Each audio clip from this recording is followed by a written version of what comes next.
And I want to bring in my political panel now. Jerome Laxall is a Labor MP, Aaron Violi, a Liberal MP. Welcome to both of you. Welcome. Bob Katter is a Member of Parliament and threatened violence against a journalist who asked a question. I didn't hear any condemnation of him in the Parliament today. Why not? Well, that's the first I've seen that footage. Pretty extreme response. Well, threatening, extreme. He threatens violence on a journalist who asks a question. I think it's something he's going to have to address pretty quickly. I mean, I think to the why it wasn't addressed in Parliament, there probably wasn't, when it happened, an appropriate moment. But I just want to quickly say, you know, I'm a proud migrant, third-generation local in Casey. I know you are as well. Not a third-generation local to Casey, but yeah, proud of your migrant heritage. Well, Casey's not far from where I live. True, and I think it's important to say, like, for many migrants, that's confronting. Australia is a migrant country. It's part of our heritage. It's something I love to talk about in citizenship ceremonies. So I want to get that on the record. We are, you know, all parliamentarians should be proud of our migrant history. It's really disappointing to see, you know, journalism has an important role. We all get questions we might not like, but to threaten violence is completely inappropriate, and it is something that will no doubt be talked about next week as well. Yeah, I mean, the reason I ask is it's been out in the public arena, and I know Bob Katter is known as idiosyncratic, and as a result, I think perhaps people have different standards. Now, he's being asked questions because he's clearly intending on attending these rallies on the weekend. Your government has condemned these rallies. They're far-right rallies. It looks like people will go to the streets. Why has your government condemned people's intent to go to the streets on this issue? Well, look, if Bob wants to go to this rally, that's a matter for him and he'll be judged accordingly for that. But what Bob shouldn't be doing is threatening violence against a journalist. And I think everyone at this table and all your viewers at home would agree with that. I think that's overstepped the mark, and I think Bob will need to, as I said earlier, need to address that very soon. Should the Parliament censure him?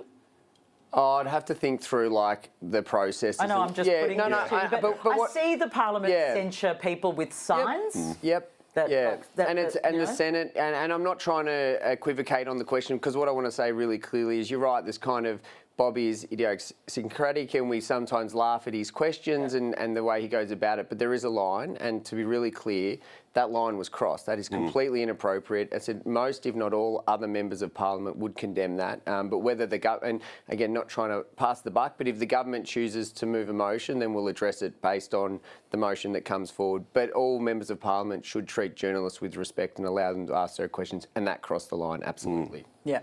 In terms of the far-right rallies on the weekend, are you concerned about them?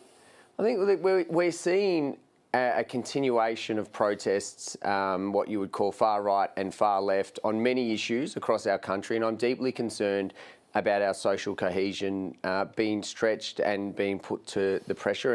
And if I'm honest, many of these groups on these far extremes of both sides sort of thrive on the confrontation and kind of exist in this really world and ecosystem where they almost rely on each other. And I think that's unhealthy, and I don't think that is strong for our democracy. However, and there are plenty of protests that we see against, you know, former Liberal governments' policy positions. You know, I respect and think we need to honour the right to protest. You know, I spoke out a few weeks ago about the Australian flag being burnt. I don't think that's appropriate at a rally, but we should protect the right to protest as long as we're not inhibiting other people's right to go about their business, run their businesses in situations like that. What's your view? Yeah, look, I think with most of our freedoms, there are limits, right? We need to protect the right to protest, and the rule of law should always remain paramount in these things. You know, again, there's a line. Bob Katter crossed the line in his press conference there, and we hope that on Sunday, and at every protest, not singling out the protesters on Sunday, but we hope that at every protest it is peaceful, you know, they abide by the law, they take instructions from law enforcement agencies if they're there, because that's the way that these things need to happen. You know, only a matter of weeks ago, over 100,000 people attended a protest in Sydney. By all reports, it was very peaceful, it was very powerful, and that should be enshrined in law. Yeah. Look, I just want to change the topic to something that blew up in your political party earlier this week, but your political party will have to also have a judgment on 2035 and the climate change targets, so everyone's kind of involved in many ways from different angles.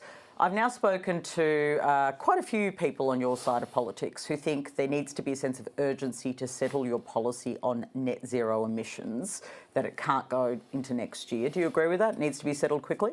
Well, you're correct. There's a range of views within the coalition, and as I always say, we welcome that. It's part of why many join the coalition. We're allowed to have freedom, particularly on the backbench, and we're not bound like Labor members are to their party position. So we're going through that process and having robust discussions. I think that there's a couple of factors to it. I mean, we need to see and acknowledge that we're in opposition.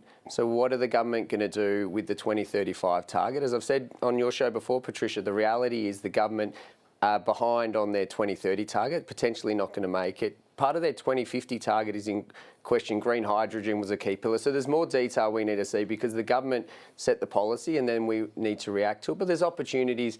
What we are seeing is prices going up, prices out of control. The numbers this week, 39% increase in electricity prices. Emissions flatlined under this government. They don't like to talk about it. They went down significantly under the Morrison government. And there's questions about reliability in the grid. So these are the answers. These are the questions the government have to answer. And so, do you want to see an ambitious target? Because the other day, the climate change minister told me there might be a range, or confirmed that he was open to that. Do you think a range is good enough? Lower and then higher? Well, look, the first thing that needs to happen is the Climate Change Authority needs to present its findings to the government, right? That hasn't happened yet. A target cannot be set until that happens. So let's wait for that to arrive to Cabinet for a decision to be made. But I would say this, as a very active backbencher in this space, I've been spending a lot of my week this week talking to colleagues about this and to ministers. I think it should be two things. It should be achievable and ambitious. I mean, it's very easy to do one or the other. We could set a target of 45% and achieve that by 2035 quite easily, right? But we also need to send a signal to the world that Australia is serious about taking action on climate change and reducing emissions. We have a leadership role to play, so our target should be achievable and ambitious. And if that's a range, that'd be great. A floor and a reach target would be fantastic. Okay. I think we're finished. Have you enjoyed your week here in Parliament? It's been great, yeah. We got all dressed up yesterday. I saw Aaron looking dapper in his tux. Everyone looked beautiful at the Midwinter Ball. I'm glad to have both of your handsome selves here. Thank you very much.